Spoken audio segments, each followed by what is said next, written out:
Hey y'all, Wild Riley back, just kind of showing you my container garden here. More organized than I've ever had it, and I'm kind of liking the results.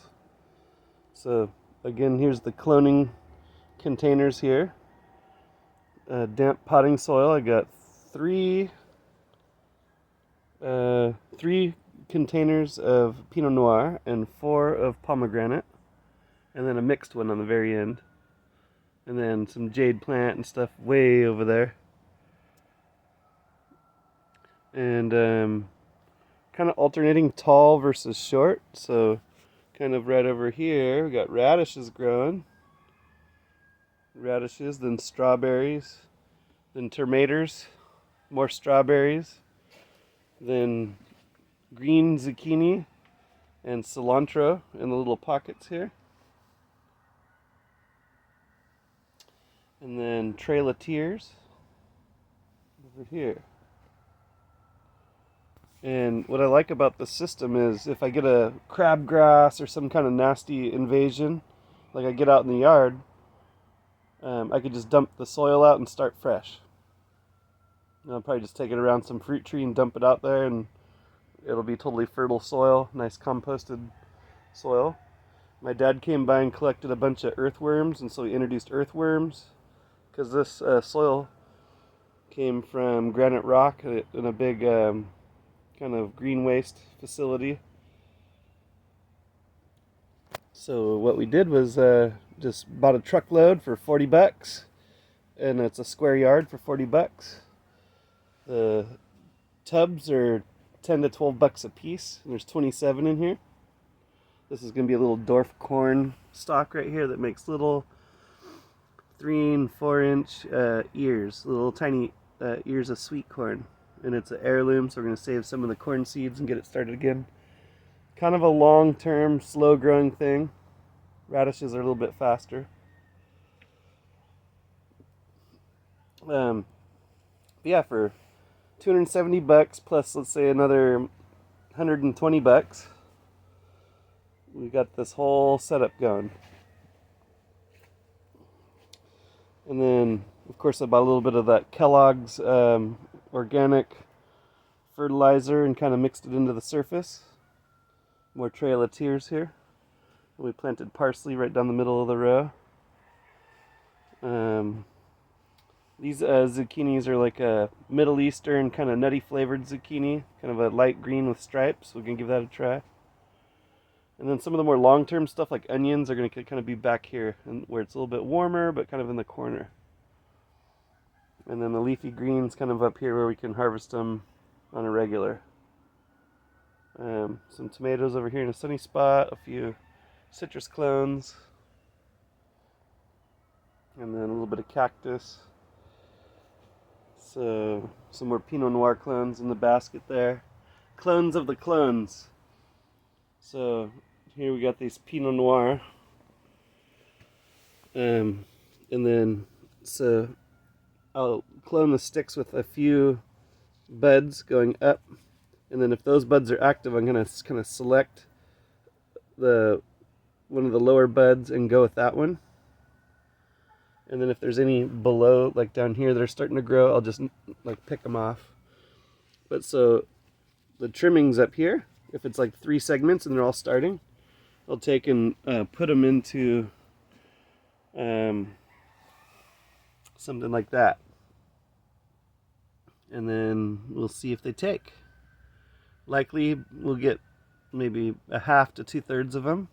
If we're lucky, we'll get a little bit more. And so yeah, Pinot Noir. A bunch of those little Pinot Noirs went in this mixed bin too. We got apples and chestnuts and citrus and stone fruit and oak acorns kicking off.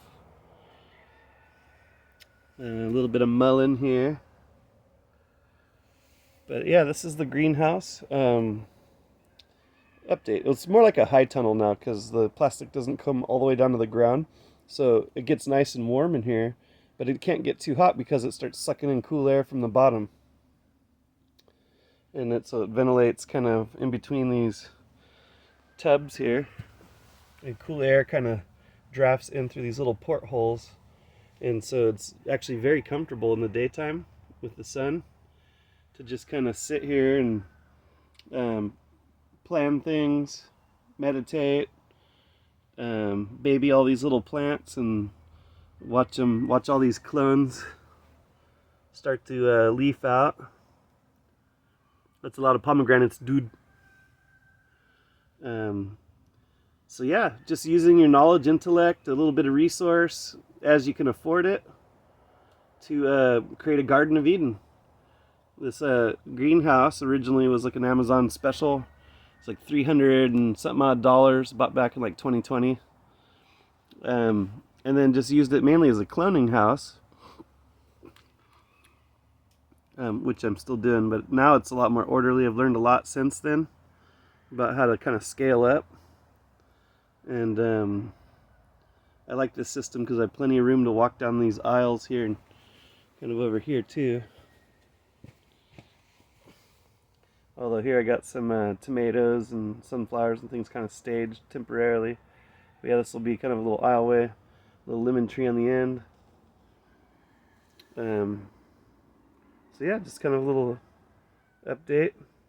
I'm also gonna trellis these trailatiers. So I got some hog paneling I'm gonna trim to size, and it's gonna hang kind of off the top here.